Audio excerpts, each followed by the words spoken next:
Jean, vous êtes conseiller en information scolaire au CFP à Alma. Quand les gens arrivent justement au CFP, de quelle manière on va les orienter?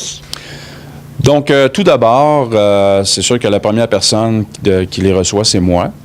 Donc, je vais les orienter, mais je qualifierais mon orientation d'une orientation de base.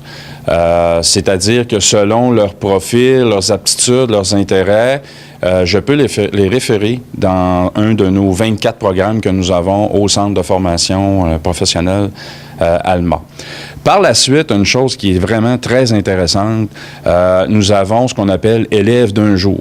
Élève d'un jour, le mot le dit bien, quelqu'un qui veut venir voir une formation, qui semble l'intéresser sur papier, mais en pratique, ça a l'air à quoi?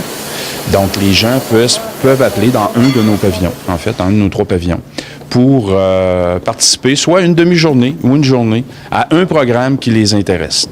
Lors de cette journée-là ou cette demi-journée-là, c'est sûr que on s'organise pour que ça soit intéressant. C'est-à-dire que pour que les gens puissent pratiquer quelque chose. Donc, ça ne sera pas un cours théorique à lequel ils vont assister. C'est vraiment quelque chose de plus pratique.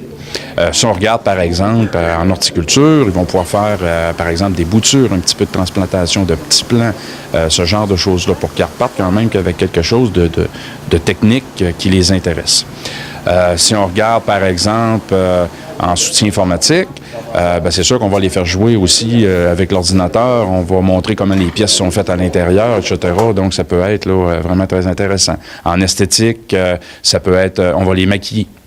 Donc, déjà là, on leur montre un peu les techniques de base du maquillage. Donc, déjà là, c'est de voir, en fait, oui, finalement, c'est vraiment ce choix-là que je veux faire, ou tout simplement, non, c'est vraiment pas ça que je veux. Mais c'est un peu pour les mettre dans le bain aussi, pour savoir dans quoi ce programme-là va les orienter. Exactement, c'est en plein ça. Ensuite, quelque chose qu'on a d'intéressant. Les gens, des fois, vont se dire moi, je voudrais m'en aller dans tel métier. Puis on sait qu'il n'y a pas d'âge, parce qu'il y en a qui vont dire la première question que j'ai, des fois, c'est je suis trop vieux pour étudier. Il n'y a pas d'âge, première des choses. Par contre, il y a une expérience qu'on a en arrière de nous. Une expérience personnelle et une expérience professionnelle. Ce qui fait qu'on va faire à ce moment-là ce qu'on appelle, on a un service spécialisé en reconnaissance des acquis et des compétences, communément appelé RAC, pour reconnaissance des acquis et des compétences. Ça, le principe, en fait, c'est qu'on ne réapprend pas une deuxième fois ce qu'on a appris dans la vie. OK? Donc, ce qui est appris une fois est appris seulement une fois. Donc, on va rencontrer cette personne-là. On va analyser ses connaissances. Il va y avoir des genres de petits tests. Et la personne pourra se voir reconnaître, soit en partie ou en totalité, des cours.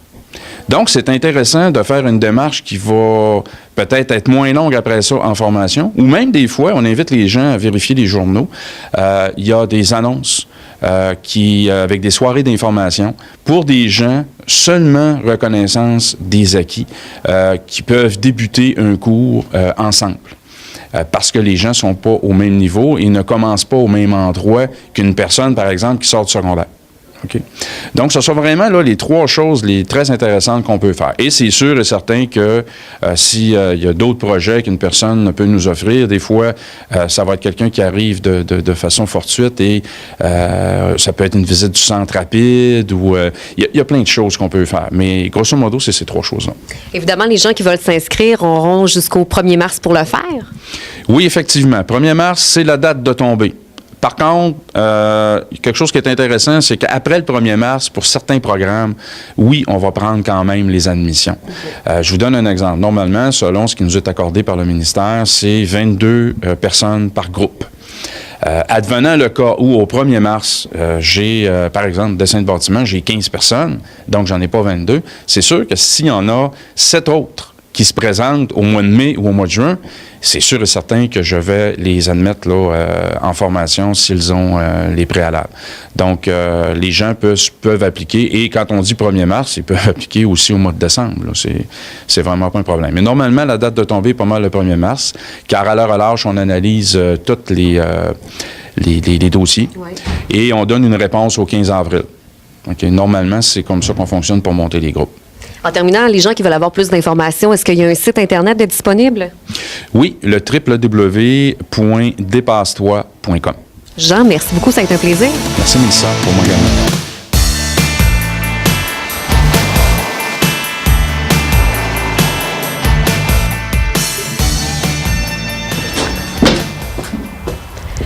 Ça a été un plaisir de vous accompagner pour l'émission Zone scolaire. Un gros merci à nos invités, Julie Gilbert, Daniel Morissette, Jacinthe Penneau, ainsi que Jean Picard et bien sûr la présidente de la commission scolaire du Lac-Saint-Jean, Mme Roxane Thibault. Ici Mélissa Raté, on se reparle bientôt pour une autre édition de Zone scolaire.